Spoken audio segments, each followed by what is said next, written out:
Good evening, everyone. There is no authority but yourself. This statement contains probably the very essence of the work of Cras and Rimbaud as well as many layers of meanings, stories, cultural influences, personal experiences. And we are pleased to greet you here, and we are pleased to be able to hear some of these stories firsthand. You are probably best known as a drummer and co-founder of Cras, but you're also much more. You're a writer, philosopher, poet, and the rumors has it that you're also an excellent baker and a cook. But Cras is not easily described as a band or as an art collective. I think it will be appropriate to say it with something like a manifestation of an urge to communicate, to spread the message.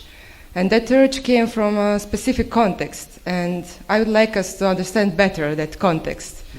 And maybe if we want to start from the beginning, I think that we have to mention a war.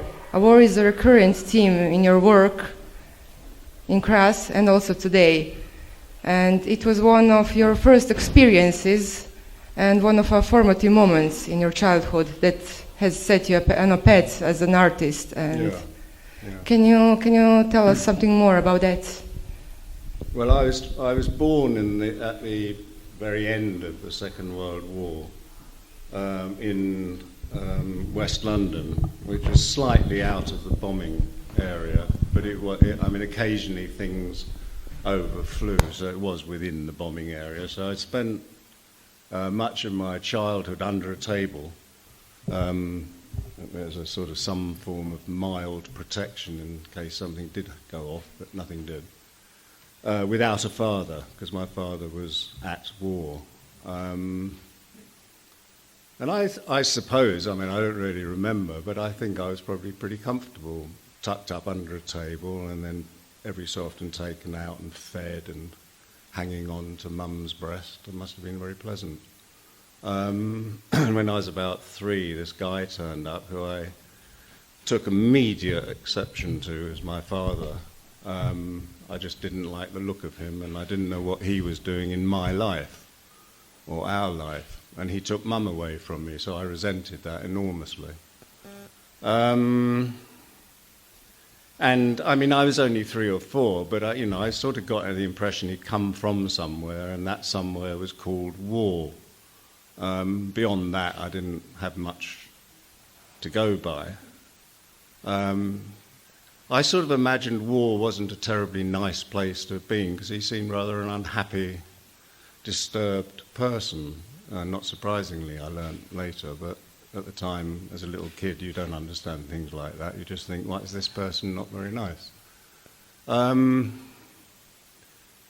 And I guess when I was about 5, I think 5 or 6, or maybe even 7, I don't remember the ages or anything in this, but I took a book out of my parents' library and opened it up. It was a book with a black cover, and I just pulled it out for no reason at all, really. It didn't have any writing on the spine, it just was black. It had a little star on the front, a gold star. And I opened it up, and it was pictures of Auschwitz. And it was just totally traumatic, because suddenly I knew where Dad had been. And I suppose I wondered, well, what, I didn't know that he wasn't doing that. This was war, and that's where he'd come from. And it sort of explained things to me. That's what it's all about. That's what he was doing. And I don't want anything to do with this. Obviously, he didn't talk about it, and I was too afraid to ask. So I sort of created a shadow for myself, a horrible dark shadow. How do I get out of this hellhole? I trusted my mother, but I didn't trust my father. And I couldn't do, not after pictures like that, and I didn't like him beforehand even. And I suppose that was the big turning point. I didn't like things at first, but then when I saw those pictures, I thought, I do not want anything to do with this. I don't want to be part of this. I remember my father used to talk about something he called the real world. Well, I'd seen photographs of his real world, and they were Auschwitz and the Holocaust. And I really didn't want to be a part of the real world, and I wasn't going to be a part of the real world. So very early on in my life, around about 7, 8, I already decided none of this is for me. I do not want to go there. And obviously as a young kid, you don't have any, where do you go if you're not going to where you're being given? I just didn't listen. That was the answer. I just didn't listen. I didn't trust. I didn't believe anything I was told, basically. I was living in a void. And it wasn't really until I was in my early teens that things started coming together. I discovered the beginnings of the campaign for nuclear disarmament was operative. That seemed to make some sort of sense as a sort of social group. I mean, it was very small at that time, but it seemed to have an edge to it, something they were complaining about, the very thing I most loathed and hated. I read a little thing about called karmic yoga, I think when I was about 14 or 15, and that was about doing service in life. That life, a life of service, of helping others. And that just made terrific sense. I thought, wow, that sounds good, that's a good thing to do. Effectively, I'd been only taught to help myself, as we are within the materialist world. We're taught to help ourselves, not to help each other. How can we get the best for ourselves out of life? And that was the sort of process I met with at school, and to a degree from my parents, and certainly from my father, who was always trying to push me into this real world where you took on greed as an ordinary way of behaviour.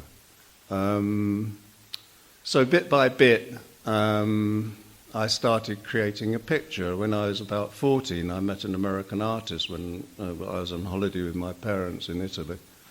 And he introduced me to Zen Buddhism, which of course I couldn't understand. It's taken me the next 60 years to realize that if you understand Zen Buddhism, you don't understand Zen Buddhism. It's not something that you do understand, and that's the beauty of it. But I've only learnt that over the last 10 years in its true sense. But back then I was happy to use some of the keys, some of the signifiers within it to make sense of what otherwise was an absurd construct. That being my father's real world. So that's a sort of rough outline-ish. Well, told that we have to mention Dial House. It's like a most important place for all of the stories, some kind of your embodied philosophy, and also a meeting point for all of the class members and other members of your other projects. Can you tell us something about the Dial House, the idea behind the open door policy?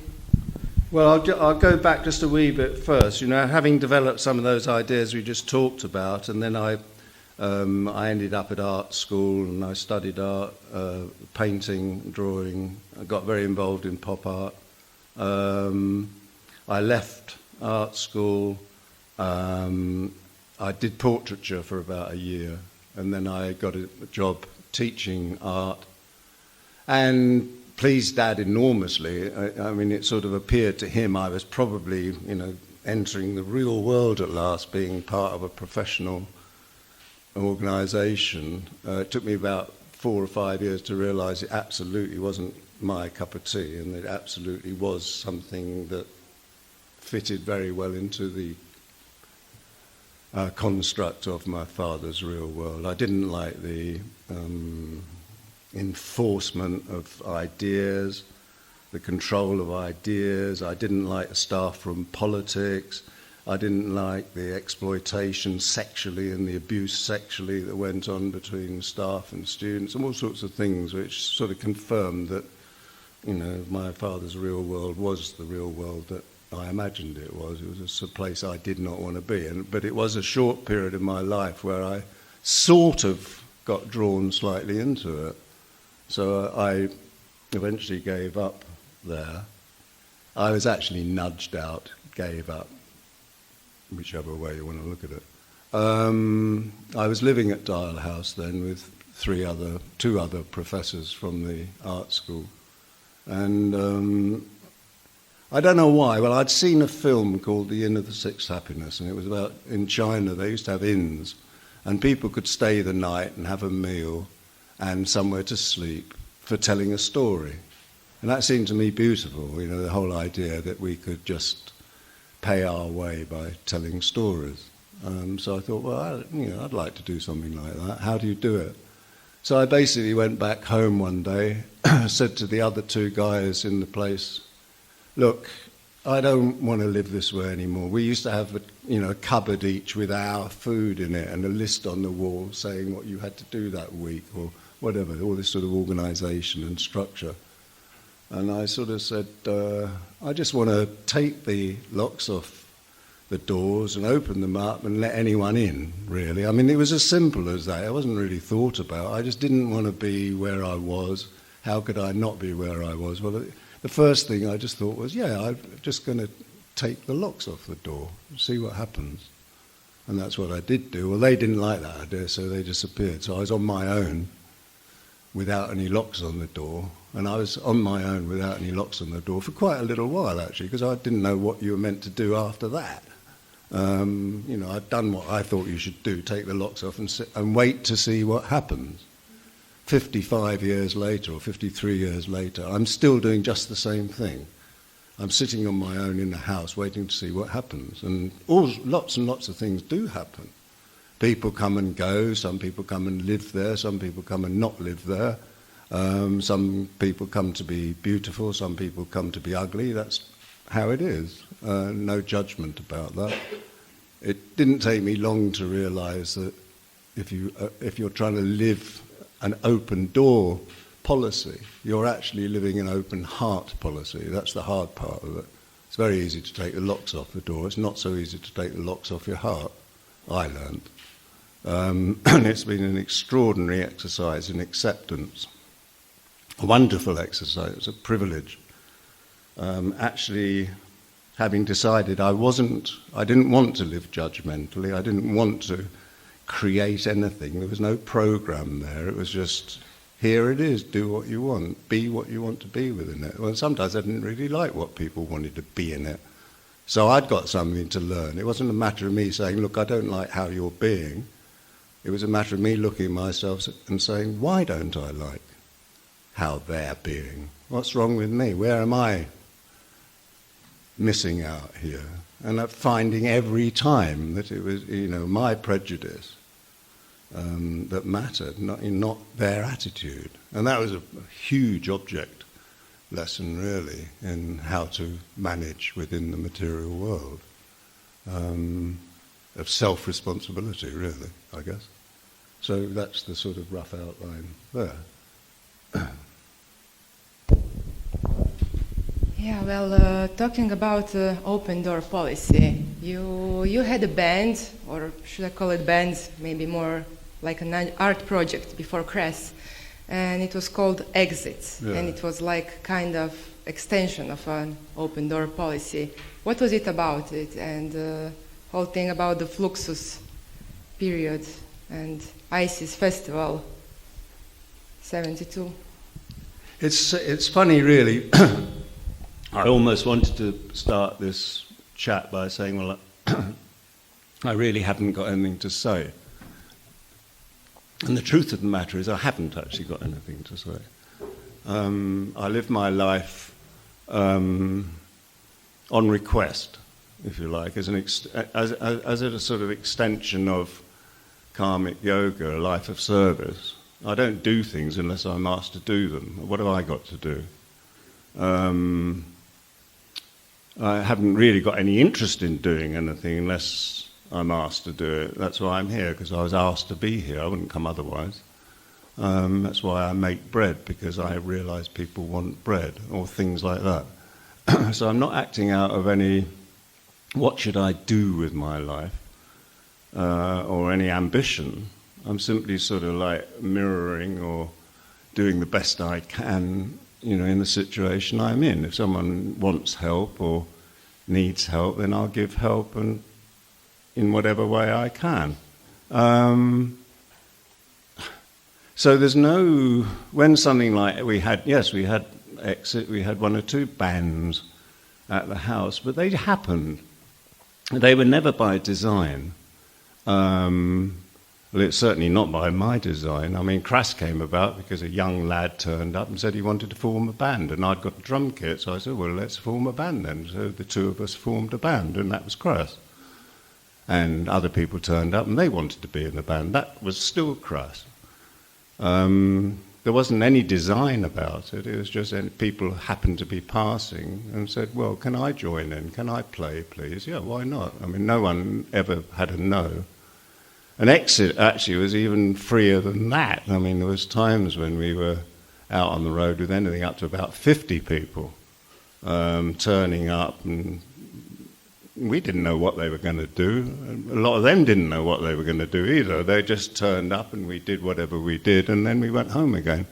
And sometimes people hadn't even noticed we'd been, I think. And that was, in a way, that was a far more radical voice than Crass was. Crass was pretty organised in the sense that it did proper gigs in proper places and sung proper songs. Exit was far more sort of, well, what's happening, that whatever's happening will be what happens, rather than us trying to determine what happens within a situation. The situation determined what happened in us as a group of people, and the group was sort of divided into people who were doing sort of happenings, events, and the band, which was doing a happening and event, but with instruments, whereas the people who were doing the happenings events didn't have instruments. They just had chairs or some outfit they'd put together or whatever it was they were doing. But there wasn't any design there. There was no purpose, and actually in the case of Exit, there was no explanation either, at all. We went and did it, and when we went home, we got on with looking after the vegetable patch or whatever else we might be doing. It was its own reason, and to some extent, Crass was an extension of that. It was its own. It determined itself. There was very little conversation, very little decision. We ought to this or we ought to that. The situation determined how we responded. More recently I've developed a sort of theory of appropriate action, which an appropriate action can only be here. It can't be there in the past or there in the future. How can any action which takes into account a past and a future be appropriate? It can't be, because it's making considerations out of the actual, severity of the moment. Well, trying to extend that into everything is quite difficult. It's quite difficult to catch a plane, for example, if you're simply acting in the present, because why would you even get on the plane? You have to have a consideration to get on a plane about the future. I happen to resent that thoroughly. I don't like having to sort of consider the future because I want to get on a plane. But I also want to get on a plane. So if anyone's got an answer to that conundrum, I'll be most grateful. But beyond that, that's how things work in the house.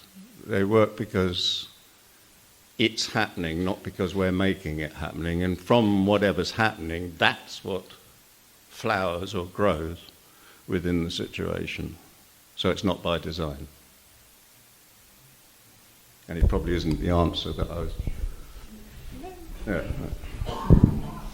I think it is. Oh, right. Well, but I think we have to mention Stonehenge Festival and the tragedy of Wally Hope and how did it affected you and your artistic production? Wally was inevitably, the house attracted sort of young hippies. It was the beginning, really, sort of the beginnings of the sort of big growth of hippie movement, if you can have such a thing as a hippie movement. Anyway, so we were getting a lot of very young kids who were very interested in what was going on in the house. They were also very interested in smoking dope, which we didn't have in the house, because if we had in the house would have been closed almost immediately. So we had a very strict laws about drugs in the house at that period, and still do to an extent. We discourage it quite simply because it's antisocial. It doesn't help in any sort of foundation between people, we've discovered. But it's not a rule. But anyway, so we were getting these young kids turning up, and then they were talking about this guy called Wally, who was sort of some sort of guru or some sort of teacher or some sort of something. And then one day I was sitting in the kitchen looking out the window. It was a beautiful sunny day, like today, in fact. And suddenly heard this sort of drumming sort of sound and guy going, Wally, Wally, Wally, Wally. And this guy sort of appeared round the edge of one of the houses, one of the outbuildings of Dial House. And he sort of was going backwards with his drum. And I'd sort of have a sort of instinctive, take care here, sort of penny item. Anyway, and behind him was a snowstorm. He was drawing a snowstorm across the garden. Maybe not a storm, but certainly a fair amount of snow coming down, which was a little bit surprising on a beautiful hot day like today. And it was like it was following him, and then he walked back again, and it went away again, and then he'd done his little introduction, and he came round and tapped on the window and said, "Hi, I'm Wally."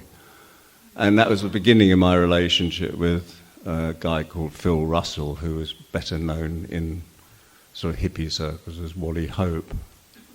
And he was undoubtedly a shaman, a magic maker, and on one or two occasions, was privileged to share in that, delusion or not. And certainly it was drug-free, so that wasn't it wasn't a sort of aberration caused by some sort of substance. And he did have this amazing ability to conjure and magic weather conditions. Pretty pointless in a way. I mean, impressive. I mean, the wall of snow is an impressive display. There's no doubt about that. But I mean, I'm not quite sure what practical applications one could have made of it. The last time I ever saw him, there was this massive bolt of lightning. I was trying to persuade him not to leave the house. I mean, I've jumped a huge amount of the story here. But he was leaving the house. He was very ill. He was heading somewhere I didn't want him to head because I thought he would be in danger. And as he stepped out of the back door, this huge lightning strike hit down into the garden. And that was a sort of signifier, a real warning. He was dead about 8 days later. And that was, if ever there was a sort of command from the heavens to stay put, don't go, Wally. It was no point me saying, don't go, I don't want you to go, which I did do, but he was going anyway. But it was strange, because that was also almost like anti-magic. It was like he wasn't conjuring it, but he had conjured it. If whatever that magic that surrounded him knew where he was heading to his death. And that lightning bolt, was a real signifier.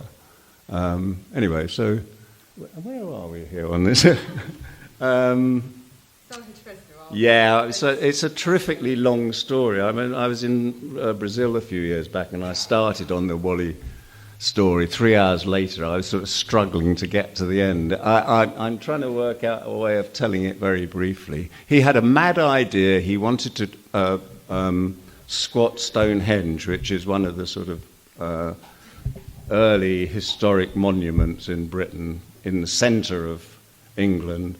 At the time, no one really cared one iota about this lump of stones in the middle of the countryside. It's only since the Stonehenge Festival that it's become an important English heritage monument. I remember driving past it with my mum and dad when we used to go to holidays in the west of England, and we'd look at the stones as we went past in a little car and go, but there's no real interest, and there wasn't anyone there. It was just stones in a field. And it's all this sort of like, it's Guy Debord's spectacle, They've now become part of the spectacle, so everyone you've got to go and see Stonehenge. Why? It's just a lump of stones in the middle of I haven't visited the whatever it is here yet, Colosseum or whatever it is, and don't intend to. Anyway, I had this mad idea of squatting it at the summer solstice, because he was a bit of a sun worshipper. And he thought it would be a nice place to go. No one was interested in the bunch of stones. He wasn't going to do anyone any harm.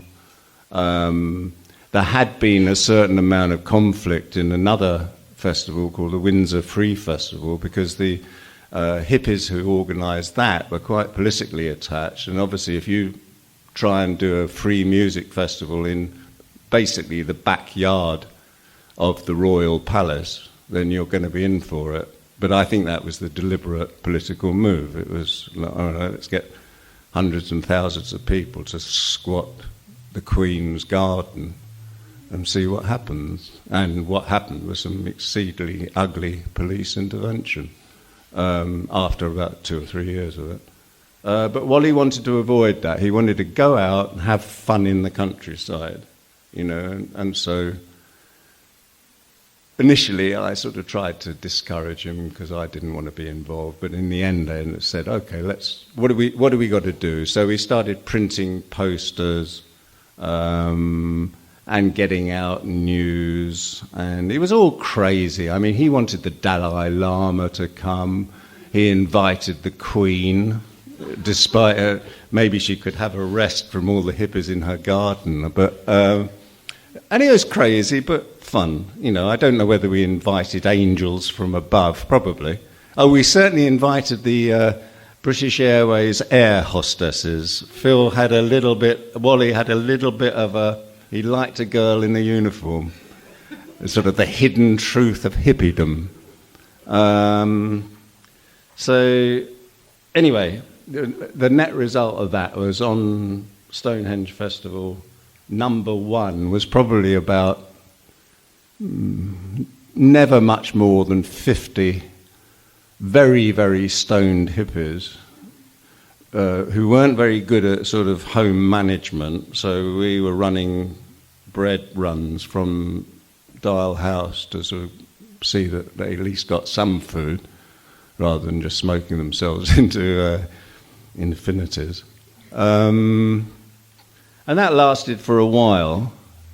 But then the authorities did start objecting, rather. It turned out that they hadn't squatted on National Trust land or on farmland. They'd actually squatted on military land, because just not very far from Stonehenge is Portland Down, which has been in the news recently. It's the British-English Westminster. I don't like talking about England, Britain, Wales or Ireland or Scotland, because they don't exist. The only thing that we're talking about Westminster when we're talking anything about the state of Great Britain. It's Westminster, it's the prigs in Westminster, nothing to do with what the people are doing beyond that. Anyway, and that's completely lost me. Where were we? Portland Down. It turned out that they were actually on military ground with, not very far away, a chemical experimental station for creating chemical warheads, basically. So it's not a very good place to have a bunch of sort of radical stoned hippies, so the authorities thought. So they tried to get rid of them, little bit of a hoo-ha, ended up in the law courts in London. They were told to move, told to get off the land. They went over the fence to the other side, so they weren't on the military ground anymore. And for a little while they lasted that. Then they were told to move again. And that was that. Well, that was the first Stonehenge festival. The second Stonehenge festival, Wally comes back round about, the end of that year, says, let's do it again. Oh, no, not again. So, okay, right, what do we want this time? Well, we want the Dalai Lama to come. It'd be nice. Can we ask John Lennon as well? Oh, yeah, all right, we'll do it. So he sent all the invites out. None of them, it has to be pointed out, none of them came up. Even Hawkwind didn't turn up. So, if Hawkwind couldn't turn up, we couldn't really expect John Lennon to.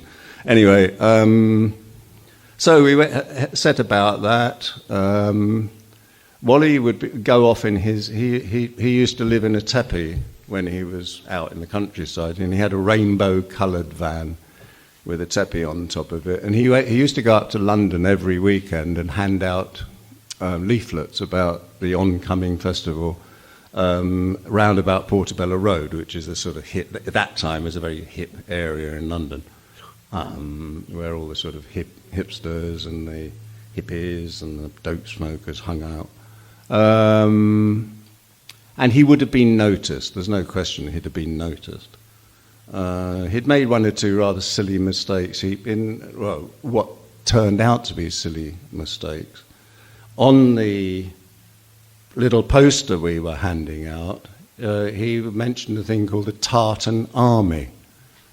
Well, as far as we knew at the time, the Tartan Army were just, like some punk band, well, not a punk band, a hippie band, or, some Scots guys had got together to have a ceilidh or whatever. It turned out actually that they were sort of like a sort of minor development on the lines of the IRA. And in fact, they did do a bombing on the gas pipeline running from Aberdeen, so they actually were a sort of, small-scale, don't like the word terrorist, but, they were doing acts of violence against the state, very rightly too, but nonetheless it wasn't what the state wanted, and wasn't a terribly good idea if you were advertising a little free festival at the Stones to, say, well, we've got the Tartan Army coming here, different story rather. So he was sort of maybe setting himself up a bit. He set off down to Stonehenge, he stopped off somewhere. The military police turned up at the place he was stopped. Outside the house was his little rainbow-coloured car with a tepi on top. Went in, he was arrested for possession. It's not the job of the military police to intervene on civilian activities, so that was questionable for a start. Anyway, he was whisked off to Salisbury jail, where he was almost immediately classified as being schizophrenic. He was sectioned. I don't know whether you've got the same rules about mental health here, but anyone can. I could sort of grab you in England, take you into a police station and say, I want this guy sectioned, he's a danger to society. And then they only need 2 psychiatrists to say, yeah, you're a danger to society and you've got 28 days minimum in jail, well, in a mental asylum jail. And it's sort of strange law, it has been massively misused. I've not lost friends, but I've had friends whisked away on exactly that sectioning, and it still exists. It's an absurd system, because it does mean the state can actually put anyone they choose away, and Wally was one of them. So anyway, he was taken away. He was put into a mental institution, madhouse. As a schizophrenic, he was deprived access to a lawyer, deprived access to a telephone, anything. We found out quite a while. He'd been actually incarcerated for about 2 weeks when we found out. he managed to get something out, and I don't now remember where. No, it wasn't. It was his guardian. His guardian was informed. His parents were dead, or his mother wasn't. His father was dead. But he had a guardian who was a doctor and a respectable member of society, and he had been informed, and he came to us and informed us. We made plans to try and get him out. We knew that this wasn't going to be good news. We didn't manage to get it. I'm cutting out tons of the story, otherwise we would still be here at about 12 o'clock. Anyway, we made plans to smuggle him out of the mental institution, get him over to Europe, mainland, and escape route him down to Spain. And we'd got the boats ready, we'd got the cars ready, but we had to have some degree of agreement from him. We couldn't even get access to him initially, and G, who's one of the fellow members of the household at Dial House, posed as his sister and managed to get to see him. And he wasn't happy to go. By now he was pretty wrecked. He was on Modicate and Largactil, which are both fierce psychotropic drugs, and being in massively high doses. And he'd actually lost a lot of his will to exist. And, to an extent, he was sort of like, that was his Gethsemane. That's how I see it. He had the choice at that point where he could have said, no, I'm with you, and he was given all the encouragement he could. G is a very encouraging person, and I actually managed to get to see him shortly after that as a friend of his sister, G. But he just would not bend on it, and I think it was a rather, like Christ could have done a runner at Gethsemane, but chose not to. Well, I really think that Phil could have done a runner, but chose not to. He had a sort of, what was he trying to prove? I know what he was trying to prove because he actually told me that you can't put out the little light inside. Well, I happen to entirely agree with him. You can't, but there's no point in sort of destroying the light cover or whatever you want to call this sort of thing. I had an experience with him actually prior to that where we were talking about proving our worth, proving our value, proving our commitment to changing the world. And he said to me, taking up the samurai falling onto the sword, he said, I was Jeremy then, but he said, if I fall on the sword, will you fall on the sword with me? He wanted to know, he wanted my commitment. And I said to him, oh yes, I'll fall. But at the point at which you land on your blade, I'll have turned around so the blade misses me. So he wouldn't have known, and I would. And actually the funny thing is that I sort of saw the result of what happened after he'd been incarcerated and then eventually died, I think executed by the state, that actually that had strangely come true. I was left to handle what he died for. Anyway, he was in a mental institute. Oh, I told you this was a long story. What happened to all the alcohol? Yeah, well, it's sort of, I'm trying to put it in short as I can. He came to stay with us. He was sick as anything. He was completely destroyed. He was a cabbage. He'd been made into a complete cabbage with Largactil and Modicate, 1 month of intense injections and pill taking and abuse. He was freed. The day that the last hippie left Stonehenge Festival No. 2, Wally was healed, apparently was set free, apparently healed of his schizophrenia. He was incapable of walking. He'd lost the ability to coordinate. It took him 2 or 3 days, and I can't remember which now, I think 3 days, to drive the 80 miles from where he'd been incarcerated to Dial House. I don't know actually how he managed to even drive. He had to keep stopping and passing out. And he arrived, and that was the time we tried to heal him. We tried with herbs, all sorts of medicines, anything we could to try and heal him, but he was unhealable. He could still understand, but he couldn't do anything. He was immobilized mentally and physically, although he could still move and he could still sort of think in a very muddled way. And that was the time of the Great Thunder Crash. The government, for some strange reason, decided to let the hippies have a festival site. It was an old military site, and it was the only time it ever happened, and it only happened once. The government said, okay, you hippies can have the site. Wally had heard about it and wanted to go. He did go. He would most certainly have been seen by the people who were responsible for his incarceration and his treatment. And it was evident to them, I believe, that their treatment hadn't been successful. In other words, he hadn't been wiped clean. He was still active.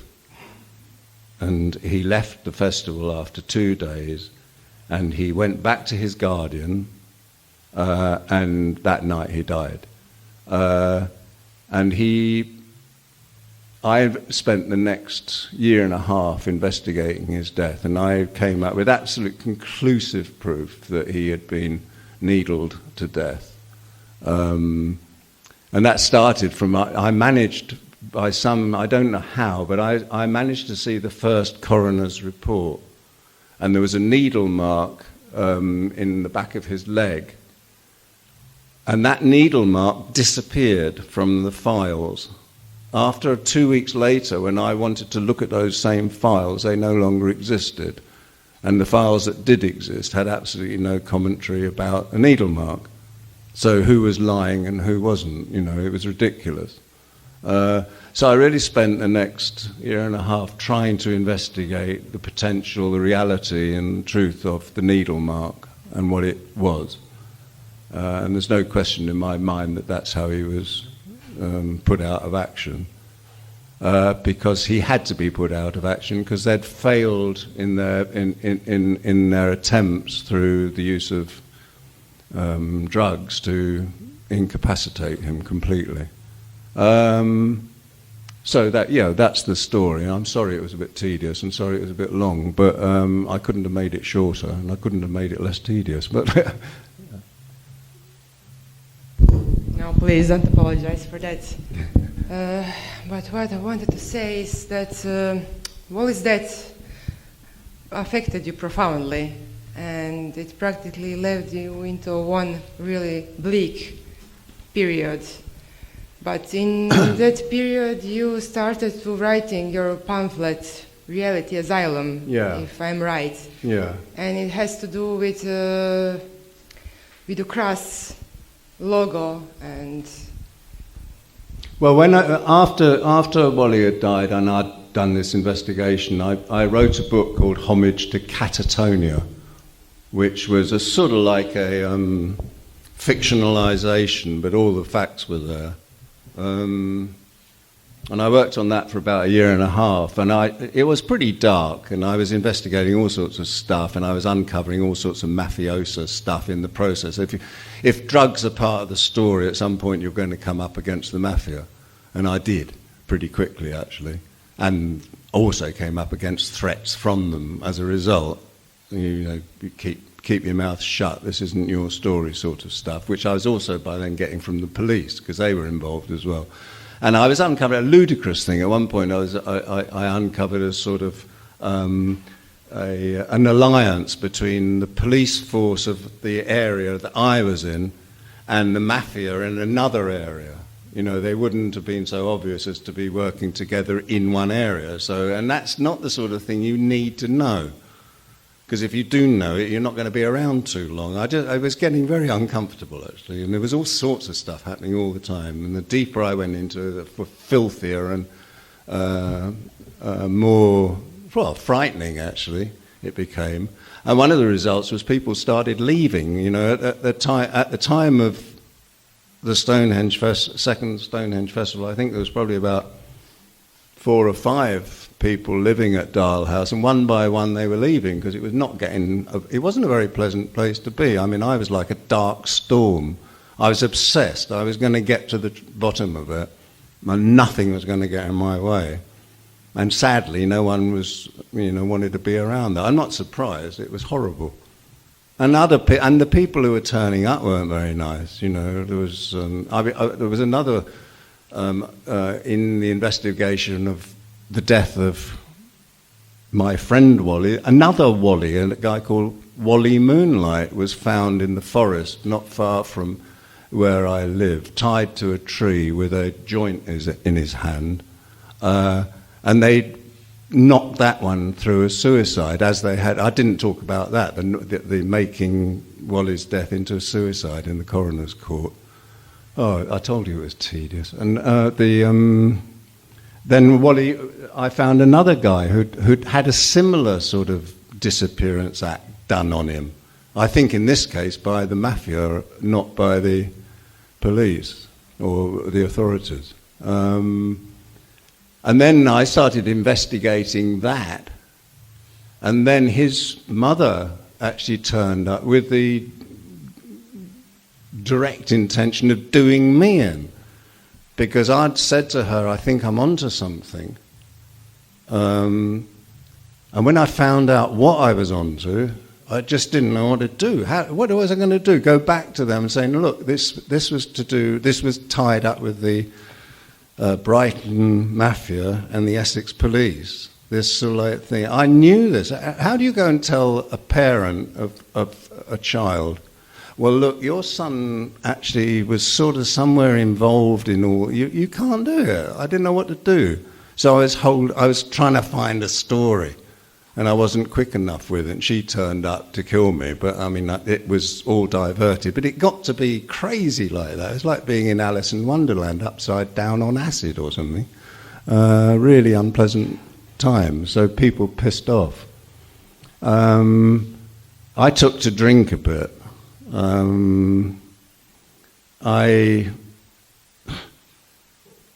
think it was a police visitation that finally decided I don't want anything more to do with this.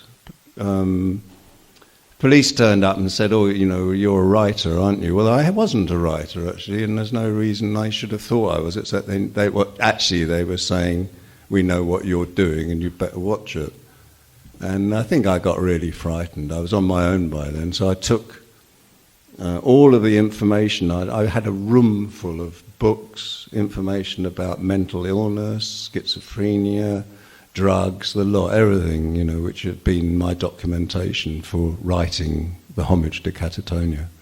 And I just burnt the lot. I thought, I'll get rid of it. Of course, it didn't. It just burnt the lot. Nothing changed in the sense of insecurity. And then one day I was sitting, probably quite drunk, because I went onto a bottle for probably about 3 or 4 months. Really I didn't know what else to do in a way. I was writing a lot, and what I was writing became one of the sort of major scripts for Crass, which was a thing called Reality Asylum. Which was a sort of part of a whole anthem against the conditioned self, the self that's conditioned to be a particular race, to be a particular gender, to be a particular religion, to be a particular politics, all of the things that we're taught we are when we're not. And it was a way of sort of absolving myself from that. And the drink helped, and in the evening I used to print out what I'd written during the day and made a book of it. Anyway, I was in the middle of that, and then this young lad, who I sort of had been out to the house once before, turned up, and that was Steve. He was very pissed off with things generally, and he'd been to see the Clash in concert, and he wanted to make a band. Joe Strummer had said, if you think you can do any better, do it yourself. And Steve thought he could do better. And I think he did as well. Yeah. And anyway, so he came and said, oh, I want to do a band. So I said, well, I'm pissed off as well, so I've got a drum kit. So now we've got through Stonehenge, and thank goodness for that. Yeah.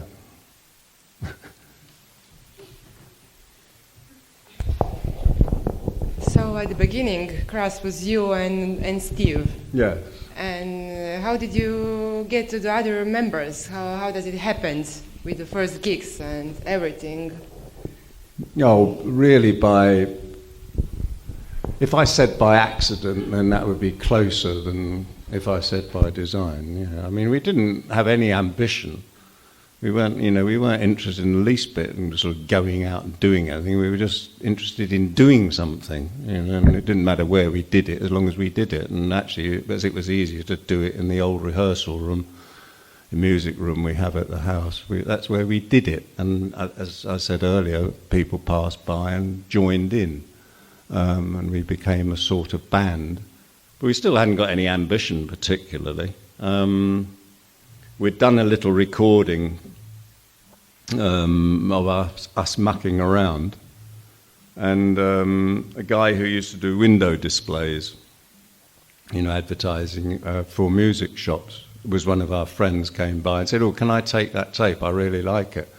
And he took it actually to a record label called Small Wonder, and they really loved it, and they got in touch with us, and so suddenly we were on a label. Again, not by design. And what were we going to do on it? They wanted to do a single. Well, we didn't know how. We didn't want to think about, and didn't know how to think about doing anything but what we were doing. So we said, well, we just want to do what we're doing, which was about a 35, 40-minute set of lots of songs. We weren't being clever. We just didn't know what else to do, because we hadn't planned anything. Why should we plan it? We were just doing it. So it all fell together, in a sort of completely undesigned way. Seems funny to talk about undesigned when you sort of see the extraordinary paintings and stuff that G came up with as paintings and record sleeves, because they obviously are incredibly designed, but that's not quite the sort of design I mean, anyway. Yeah. So practically the first record on a Small Wonder label was Feeding of 5,000. And can you tell us something about that, about the name? How did you came to the name, and about the whole controversy about the first song on the album that was like... Well, it was called the Feeding the 5,000 because we had to do pressing of 5,000. That was the minimum amount that any pressing plant would do. I mean, it was 4,999 more records than we really needed. We only wanted one so we could play it at home and enjoy it, or maybe one to give to our mums as well. But we certainly didn't imagine that anyone would buy 5,000 of the wretched things. But that's what happened. The pressing plant refused to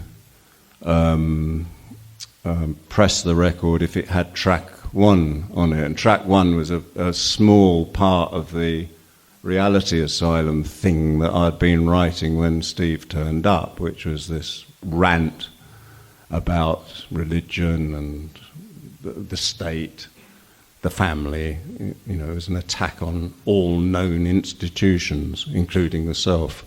And so, where was I? About the Feeding of 5,000. Oh yeah. What happened? Yeah. So we couldn't. The pressing plant wouldn't press it, and we couldn't actually get anyone to print the cover with that script on it either. So something we never did again. We made a compromise, and we made a compromise of putting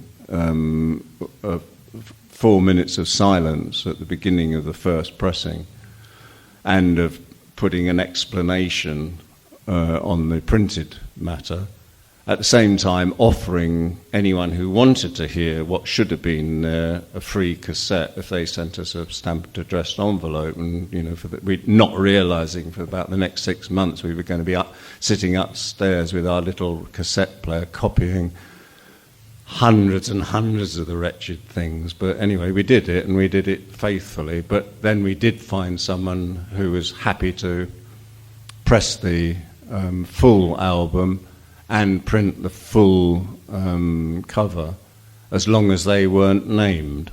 So that was fine. So we were able then to sort of get around that. So, but we had a bit of a problem at first. We then when we were still with Small Wonder and the first Feeding the 5,000 minus Reality Asylum was going up, we actually did a 7-inch single of it. I thought, well, if we can't do it there, let's do it again, but let's do a new version of it, which was much more powerful, much more considered, and much more listenable in a fairly unlistenable way. And we released it, and that caused immediate problems. The state moved in on that. They wanted to prosecute us for criminal blasphemy, which is a pretty serious business in Britain. I don't think you can actually be executed for it, but you can certainly be locked away for a very long time for criminal blasphemy. It means being rude about Christianity. You could probably be very criminally blasphemous about any other religion if you chose to, but not Christianity. You know, that's our one. Where was I? Why did you change the label? Why did you Oh yeah, okay, yeah, back again. Sorry, yeah, we put out the new version, 7-inch, as Crass Records, and immediately it caused interest. The record label that we were with was raided by the Vice Squad, which was actually an organisation within Scotland Yard, which is the sort of headquarters of the British police. And the Vice Squad was specially designed to deal with actually pornography and paedophilia and that sort of stuff. You know, a sort of rude anti-Christian track is apparently on a parallel with pornography and paedophilia, which is pretty strange, isn't it? But anyway, so Small Wonder were raided by the Vice Squad, and then we were informed by Pete, who ran the label, that they were heading our way. First of all, when he said, "Oh, the Vice Squad are coming," I mean, that sounded like the name of a punk band, doesn't it? You know, like, and we thought, "Oh, yeah," and I think it was Andy, it wasn't me, on the phone, said, "Oh, well, yeah, are they any good?" You know, rather than saying, "Oh, shit, we'd better do something about that." Anyway, we soon realised it was the Vice Squad, and we got a lawyer in, etc., etc., and that's when we stopped putting our names to songs. We all became Wally. Because we knew that if they could single one person out for having written Asylum, which was me, you know, then they'd happily take one of us, but they weren't going to happily take all 7 or 8 of us. And it sort of worked to a degree. Anyway, and they were actually charmed anyway. There were 2 fairly young police officers, versed into going into brothels and pornographic, you know, paper shops and that, but not very good at going into a delightful English cottage with a beautiful garden, a very nice library and a collection of classical music. They couldn't work it out at all. They were befuddled, to say the least. And we served very nice tea, and I'd probably made some very nice bread, so they had a very nice afternoon.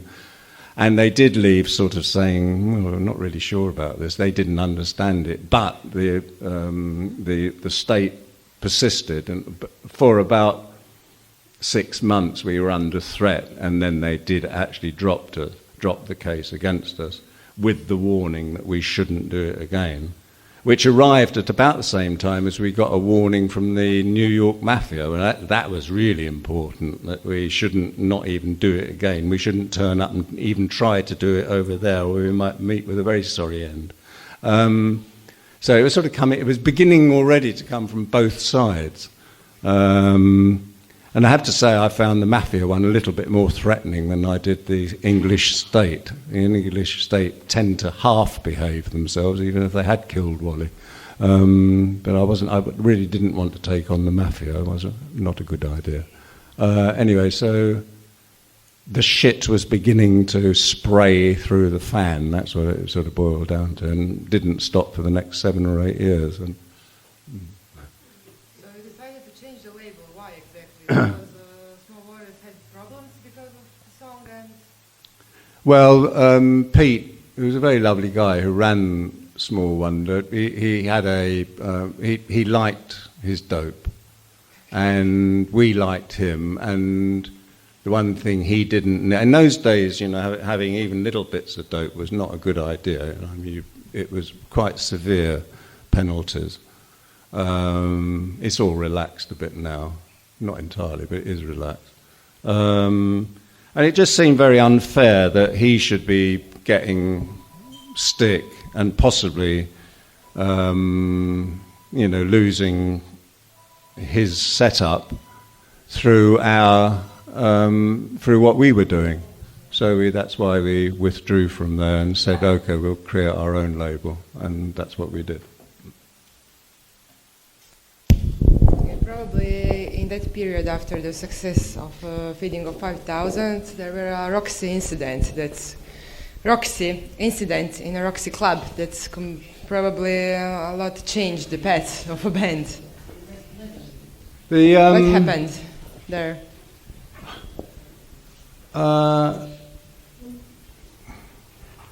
I have to say that I find it very difficult talking. You know that I do, and you understand it. I don't actually like talking about Crust very much. I mean, I was in it and I did it, and I'm happy to talk about it. But I get bored myself, in a way, and I really don't want to bore you with it. I mean, what happened at the Roxy? You know, I took too much amyl nitrate, thoroughly misbehaved, fucked up the gig good and proper, and we were told not to come back again. Well, that's what happened at the Roxy. We did actually go back. Even myself went back about 2 weeks later, you know, not to play, but to listen. And actually, when we came out, you know those films when you see two people in the street and the lights go on the car and it starts moving and you know what's going to happen? That's what happened, and it wasn't very nice. And that was another little sort of, you know, I mean, the Roxy was basically a sort of, you know, hoods, not mafia, but it was definitely, you know, in that sort of domain. And anyway, so Eve and myself came out, having been noticed. One of the guy behind the bar said, I thought you'd been told not to come back here. And we said, well, we thought we'd have a drink, and left it at that. Anyway, when we came out, we did get, and whether or not it was real, but it certainly bloody felt it. We came out, lights went on, and the car started heading. We ducked into a doorway, and it went by. But anyway, it was sort of, that's the Roxy story. And I wrote a song about it. But the song about it wasn't anything about the Roxy. It's a band from Roxy, okay, we never much like playing there anyway. It was actually written about the neighbours to Eve lived in a big house near Dial House at the time, and it was a house that was divided in two, and next door was some very, very bourgeois couple who really did not like having sort of punks turning up next door. And they would sort of sit in their garden, in their deck chairs, wearing their sort of, you know, bourgeois clothing and bourgeois attitudes. Sort of, you could feel disapproval oozing over the hedge. You know, you could almost see it, this sort of green matter saying, we don't like you. And actually, that was really what Roxy was written. I got pissed off with them and I wanted to tell them to fuck off. So the best thing I could do was to write Band from the Roxy, which was all about not allowing people to do the things they want to do because we don't like it. But anyway, so that was that one. I have a question. Possible to ask a question maybe? Yeah?